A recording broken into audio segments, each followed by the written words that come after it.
नमस्कार। Day to day news Bharat के सामने कुछ ऐसी तस्वीरें आई हैं जो दिल दहला देने वाली हैं। ये तस्वीरें हरियाणा के शाबाद मारकंडा के मंदिर के अंदर चल रही एक गौशाला की बताई जा रही हैं। और सवाल सीधा है, क्या यही है गौ सेवा? क्या यही है गौ माता की देखभाल? तस्वीरें आपको दिखाएंगे और उन तस्वीरों को आप ध्यान से देखिएगा, जहां पर हालात बहुत ही ज्यादा खराब देखे जा रहे हैं। ये जो तस्वीर हम दिखा रहे हैं, ये नॉर्मल दिन की तस्वीर है। और अगर हम आपको अंदर की तस्वीरें दिखाएं तो गौशाला की हालत ऐसी कि वहां खड़ा होने की जगह नहीं है। खड़े होने के लिए भी वहां पे मुश्किल लोगों को सामना करना पड़ता है। गंदगी इस हद तक कि कोई भी कदम नहीं रख सकता और ना ही रख पाएगा। आप साफ तौर से तस्वीरों में देख सकते हैं किस तरह की हालत इस वक्त वहां की गौशाला की है। ये जितने भी गायें वहां पर खड़ी हैं, कोई भी साफ सुथरी बिल्कुल भी नजर नहीं आ रही है। और फ्लोर अगर आप देखें तो वो भी बिल्कुल साफ नहीं है।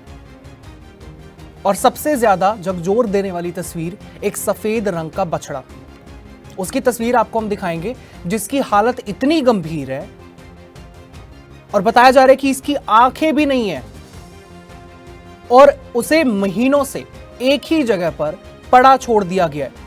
ये महीने पहले की तस्वीर है और महीने बाद की तस्वीर अगर आप देखें तो देखने लायक तो पहली बात है नहीं है, और देखकर भी दिल दहला जाता है कि ऐसी हालत, और वो भी गौशाला में। सोचिए, जिस गौशाला को इतना पवित्र माना जाता है और जिसे हम गौ माता कहते हैं, जिसके नाम पर लोग दान देते हैं, उसी गौशाला में ऐसी हालत। सबसे बड़ा सवाल, उस बछड़े की ऐसी हालत क्यों है? क्या उसका इलाज नहीं हुआ? क्या किसी ने उसे देखने की कोशिश तक नहीं की, या फिर सब कुछ देखकर भी नजरअंदाज किया गया? बताया जा रहा है कि एक व्यक्ति वहां गया, उसने ये हालात देखे, सोशल मीडिया पर ये शेयर किए, और जब उसने गौशाला के मैनेजर से पूछा तो जवाब मिला सब ठीक हो जाएगा। लेकिन एक महीने बाद जब वही व्यक्ति वापस गया तो क्या बदला? कुछ भी नहीं। वही गंदगी, वही हालत और वही बछड़ा, बल्कि उसकी हालत और ज्यादा खराब हो चुकी थी। जैसे कि हमने मंथ बिफोर और मंथ आफ्टर की आपसे तस्वीरें साझा की हैं। और उससे बड़ी बात तो यह है, इस सब होने के बाद उसे अंदर नहीं आने दिया,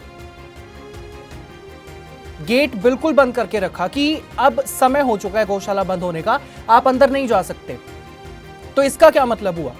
क्या कुछ छुपाया जा रहा है?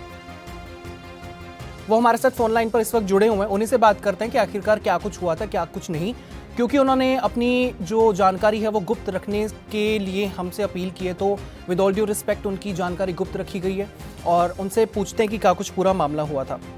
जी नमस्कार, क्या कुछ आपके पास ये जानकारी है? बताया जा रहा है कि महीने पहले आप वहाँ पर पहुँचे और आपने ये तस्वीरें बनाई, सोशल मीडिया पर शेयर की, और उसके बाद जब एक महीने बाद आप वापस गए तो हालात बिल्कुल वैसे ही थे, कुछ भी नहीं बदला था। मैं शुरू से जानना चाहूंगा कि आपको इस मैटर के बारे में पहले कैसे पता चला और आपकी तरफ से क्या कुछ एक्शन था?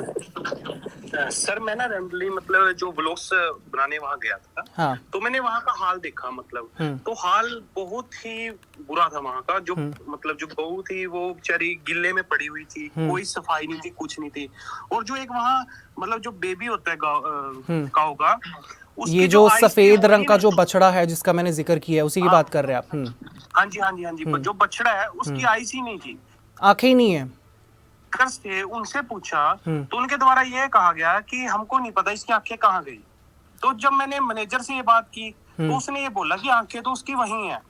तो जब मैनेजर ने वहां जाकर वो देखी आंखें, तो उसने ये बोला चलो क्या पता कहाँ गई। उसका यह जवाब था आगे से।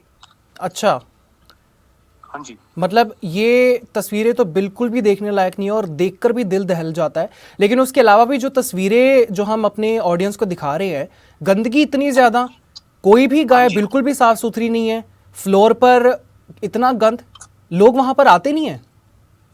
वो थोड़ी जो मतलब मंदिर कमेटी है उससे थोड़ी आउटसाइड है वो, नीचे उतर के। अच्छा। तो वहाँ जो ज्यादा लोग जाते नहीं। अच्छा। तो उसके बाद मैंने मैनेजर से बात की, मैंने बोला भाई यहाँ कोई साफ सफाई रखो भाई ऐसे। तो मैनेजर का ये कहना था, जो मैंने वीडियो बनाई थी ये आप अपलोड ना करना चैनल पे, मैं इसे इम्प्रूव करूंगा और यहाँ सफाई बहुत बेहतर होगी। अच्छा। तो मैं बीच बीच में भी जाता रहा, जैसे 5 दिन बाद 10 दिन बाद, तो जो हालत थी वो और खराब होती गई। अच्छा। तो कल जब मैं वहां गया, वहां जो बछड़े थे, एक तो बिल्कुल अंधेरे में पड़ा था, जिसको मतलब जिसकी हालत बहुत ही खराब थी। अच्छा। और एक बीच में पड़ा था। अच्छा। और वहां पानी बिल्कुल, जिनकी कोई सफाई नहीं है, मतलब एक तरफ से बीमारी में वो पनप रहे हैं वहां। अच्छा, और यहाँ जब पे मैंने वहां- हाँ, बोलिए हाँ जी। बोलिए।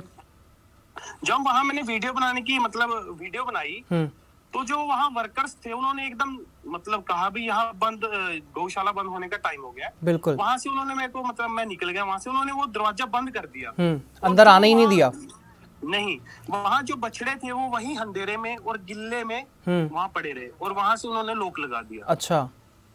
हाँ जी। गौशाला के मैनेजर और गौशाला की कमेटी, और अगर ये मंदिर के अंडर है, क्या मंदिर को इस चीज की जानकारी नहीं है कि उनकी गौशाला में क्या चल रहा है? आपने इस चीज का पता करने की कोशिश की? सर, जब मैंने 1 महीने पहले वो वीडियो बनाई, हाँ, अच्छी नहीं थी बच्चे की, तो मैंने वो वीडियो सारी उनको दिखाई थी। अच्छा। उन्होंने आगे से कोई रिएक्शन नहीं दिया। उन्होंने सिर्फ ये कहा कि ये लो, आप मैनेजर से बात कर लो। अच्छा। हाँ जी। और फिर मैनेजर की तरफ से ये जवाब आया कि हम इसको ठीक कर देंगे, और उसके बाद कोई भी चीज ठीक नहीं हुई? मतलब उसके बाद जो हालत है और बदतर होगी, और खराब होगी।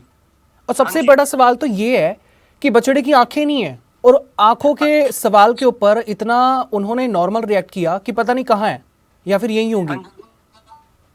उनका ये कहना था कि क्या पता कहाँ गई। जो वर्कर्स और मैनेजर का ये कहना था कि वहीं होंगी। तो क्या सिर्फ इसी बछड़े की हालत ऐसी है वहां पे, या और भी ऐसे हैं? अब आप ये देख लो, 1 महीने पहले तो वो थे और कल 2 और थे, और बीच में जब मैं गया उनकी हालत और खराब थी, 2-3 और थे।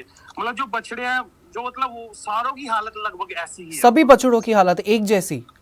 हाँ जी। और इसका रीजन आपको क्या लगता है कि क्या हो सकता है? हाँ जी। इसका रीजन आपको क्या लगता है क्या हो सकता है? सफाई नहीं है, बिल्कुल व्यवस्था नहीं ठीक, अंधेरे में वो मतलब लाइट की व्यवस्था नहीं है, सफाई नहीं है बिल्कुल भी, गिल्लापन सारी जगह। और जब आपने सोशल मीडिया पर ये शेयर की, या फिर आपने आसपास जानकारी देने की तो ज़रूर कोशिश की होगी ना कि इस तरह से कुछ है, तो क्या किसी के मन में ये चीज़ नहीं आई कि वहाँ पे जाके हम कोई एक्शन लेने की कोशिश करें, या फिर अथॉरिटी के पास जाएं, या फिर हरियाणा गौ सेवा आयोग के पास जाने की कोशिश करें? सर, अभी तक तो मेरे को इतना रिस्पॉन्स किसी का लगे नहीं, ना बराबर ही लगा। अच्छा। इसके अलावा हालत सिर्फ ऐसी है? मैंने कई गौशाला के जो पेज बने हैं उन्हें भी शेयर करी है, मगर कोई रिएक्शन नहीं आया उनका आगे से। कोई रिएक्शन नहीं है?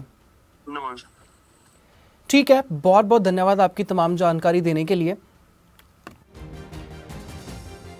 अब सवाल सीधा मंदिर प्रबंधन पर।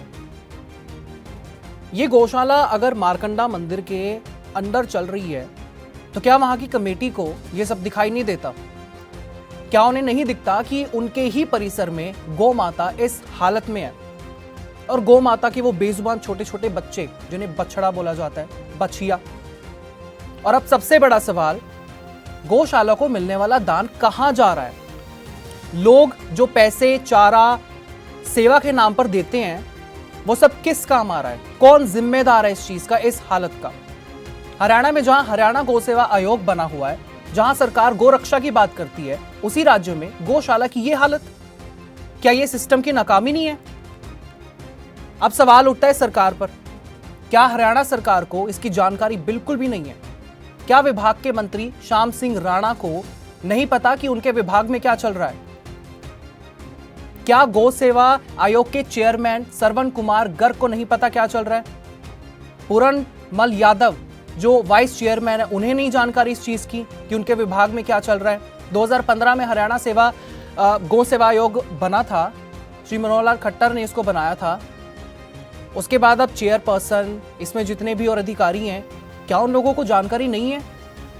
और अगर जानकारी है भी, उसको भी अगर नजरअंदाज किया जा रहा है, तो सबसे बड़ा सवाल तो फिर आयोग पर उठता है कि आयोग बनाने का मतलब ही क्या हुआ? और सबसे बड़ी बात तो ये, जो हरियाणा गौ सेवा आयोग की वेबसाइट पर नंबर दिया हुआ है, वो चल ही नहीं रहा। तो फिर वेबसाइट पर नंबर देने का मतलब क्या है? अगर वेबसाइट पर संपर्क ही ना हम आयोग से कर सके, तो क्या फायदा ऐसे आयोग का जिसे कोई संपर्क ही ना कर सके और अपनी जानकारी साझा ही ना कर सके, और अगर किसी को मदद की जरूरत हो और मदद ही ना मिल सके? और अब बात समाज की, कहां गए वो लोग जो गौ माता को भगवान मानते हैं? कहां गए वो लोग जो अपनी मनोकामना पूरी होने पर गौशाला में दान देते हैं? कहां गए वो हिंदू संगठन? कहां गए वो एनजीओ वाले? कहां गए वो लोग जो गौ सेवा की बात करते हैं? कुरुक्षेत्र, श्री कृष्ण की नगरी, जहां भगवान कृष्ण को पशुओं से प्रेम करने वाला भगवान माना जाता है, उसी क्षेत्र के पास, उसी धरती पर गौशाला में बेजुबान जानवर इस हालत में। और सुनने वाली बात तो यह है कि रात को 3 बजे दूध निकाला जाता है। रात को 3 बजे दूध निकालने का मतलब, बछड़ों को दूध नहीं दिया जाता, उनकी सेवा अच्छे से नहीं हो पा रही है, उनको पोषण सही तरीके से नहीं मिल रहा। क्या यही सेवा है या फिर यह सिर्फ एक सिस्टम बन चुका है कमाने का? अब सवाल और बड़ा हो जाता है, क्या यह आयोग, क्या यह ट्रस्ट सिर्फ नाम के लिए, सिर्फ कागजों में चल रहे हैं? क्या लोगों की भावनाएं सिर्फ उनके दिल में है और जमीन पर कुछ भी नहीं? जबकि जमीन की हालत तो ये है और इस पर तो लोगों को बोलना चाहिए। कहां है कुरुक्षेत्र के लोग, कहां है शाहबाद के लोग? और जो मारकंडा मंदिर में मत्था टेकने जाते हैं, शुभकामनाएं तो वहां से लेकर ही आते होंगे ना। अगर वहां पर जाते हैं तो साइड में गौशाला में भी जाकर एक बार हालत देख लेनी चाहिए कि किस तरह से वहां पर भगवान माने जाने वाले उन बेजुबान जानवरों की हालत वहां पर है। आंखें नहीं है, चल नहीं वो सकते, बछड़ों के साथ ये हालत की जा रही है, साफ सफाई नहीं है गौ माताओं की। आज सवाल हरियाणा से भी है, सवाल शाहबाद से भी है, सवाल कुरुक्षेत्र से भी है, सवाल उस आयोग से भी है। क्या आप ये सब देखकर भी चुप रहेंगे? और अगर इन तस्वीरों को देखकर भी आंखें नहीं खुलती तो हम खोलते हैं। हम ये बात पहुंचाएंगे हरियाणा गौ सेवा आयोग तक, चेयरमैन सरवण कुमार गर्ग तक, वाइस चेयरमैन पूरन मल यादव तक, और मांग है तुरंत जांच हो, जिम्मेदार लोगों पर सख्त कार्रवाई होनी चाहिए और यह सुनिश्चित किया जाए कि ऐसी हालत दोबारा ना हो। अगर आज इनके अंडर या फिर किसी के भी अंडर एक गौशाला की हालत ये है, तो बड़ा सवाल तो ये भी है और कितनी गौशालाओं की हालत ऐसी होगी? क्योंकि ये सिर्फ एक गौशाला की बात नहीं है, ये पूरे सिस्टम की सच्चाई है। और अगर अभी भी नहीं संभले तो कल बहुत देर हो जाएगी। गौ सेवा के नाम पर खेल और बेजुबान जानवरों की चीख, अब जवाब देना होगा। सपनों का घर देख रहे हो तो सही वीडियो पे आए हो। जी हाँ, अगर आप एक प्राइम लोकेशन पे अपने लिए घर देख रहे हो तो जेनेसिस हाइट और स्क्वायर आपके लिए एक लग्जरियस प्रॉपर्टी लेके आया है। इसमें आपको लग्जरियस फ्लैट, पेंटा हाउस, क्लब हाउस की सुविधाएं देखने को मिलेगी और जो जल्द ही बनकर तैयार हो जाएगी। और इसके साथ ही अगर हम बात करें इसके ग्रीन एरिया की, जो 3 एकड़ में फैला हुआ होगा, इस ग्रीन एरिया में सबसे बड़ी बात यह है कि आप अपने बच्चों के साथ क्वालिटी टाइम स्पेंड कर सकते हो, साथ ही अपने बच्चों को नेचर के साथ भी कनेक्ट कर सकते हो। आपने सारी तस्वीरें देखी हैं और हम चाहेंगे कि जितनी ज़्यादा ये तस्वीरें शेयर की जाएं उतना ज़्यादा अच्छा होगा, ताकि इस पर कोई एक्शन लिया जाए। फिलहाल के लिए बस इतना ही। Day to day news Bharat आपके साथ हमेशा वादा करता है निष्पक्ष और सटीकता के साथ आप तक हर एक जानकारी, हर एक इन्फॉर्मेशन, हर एक खबर इसी तरह से पहुंचाता रहेंगे। और हमारे चैनल का कोई भी पत्रकार ना किसी से कोई तोहफा लेगा, ना कोई विज्ञापन, ना ही करेगा किसी को ब्लैकमेल। और हम हमेशा ये कोशिश करेंगे कि हम दबे कुचले लोगों की आवाज़ बने और ऐसे किसी भी व्यक्ति की खबर ना चलाएं जो कि भोले भाले लोगों को ठगता हो, उन्हें परेशान करता हो। इसके साथ हमारे चैनल का मकसद होगा लोकतंत्र के चौथे स्तंभ को लोगों की नस्लों में फिर से मजबूत करना। मुझे दीजिए इजाजत और हमें हर किसी सोशल मीडिया प्लेटफॉर्म पर लाइक, शेयर और सब्सक्राइब करना बिल्कुल भी मत भूलिएगा।